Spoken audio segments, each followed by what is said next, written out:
घने जंगल के हृदय में, जहाँ प्राचीन वृक्ष आकाश को छूते थे और हवा कानों में रहस्यमय फुसफुसाहट भरती थी, एक अकेला काला कुत्ता भटकता था।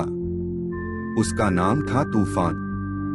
वह किसी साधारण आवारा कुत्ते जैसा नहीं था। कुछ कहते थे कि वह हमेशा से वही था, सब कुछ देखता, सबका रक्षक।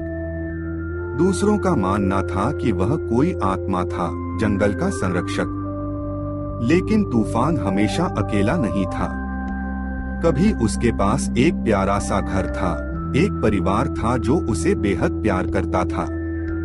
लेकिन नेति को कुछ और ही मंजूर था। एक भयंकर आंधी आई जिसने उसे उसके परिवार से अलग कर दिया। वह जंगल में बहकर चला गया, जहां उसे जीवित रहना सीखना पड़ा। समय के साथ वह जंगल के जानवरों के लिए एक किंवदंती बन गया, एक ऐसा योद्धा जो चालाकी, गति और अडिग साहस के लिए जाना जाता था। एक भयावह रात जंगल में नया खतरा आ गया। खूंखार भेड़ियों का एक झुंड तूफान के क्षेत्र में घुस आया। वे केवल भूख के लिए नहीं, बल्कि जंगल पर अपना अधिकार जमाने के लिए आए थे। वे अपने रास्ते में आने वाली हर चीज को नष्ट करते गए, जिससे जंगल के प्राणी भय से कांप उठे। डर से व्याकुल जानवरों ने अपने मौन रक्षक तूफान की ओर देखा। तूफान भाग सकता था, हमेशा की तरह अंधेरे में छिप सकता था, लेकिन यह जंगल अब उसका घर था और यहाँ के जीव उसके परिवार की तरह थे। उसकी सुनहरी आंखों में दृढ़ संकल्प झलक उठा। उसने एक गहरी गर्जना की और भेड़ियों का सामना करने के लिए आगे बढ़ा। युद्ध भयंकर था।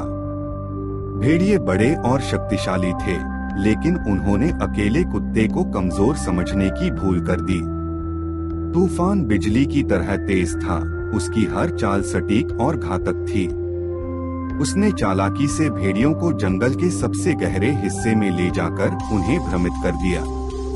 पेड़ों और झाड़ियों का उपयोग करते हुए उसने एक एक कर उन्हें मात दी। सुबह होते होते भेड़िए हार मान चुके थे और शर्मिंदा होकर जंगल छोड़कर चले गए।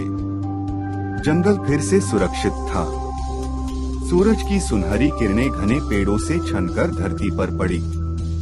जंगल के जीव तूफान के चारों ओर एकत्र हुए, अपने मूक नायक को देखने के लिए।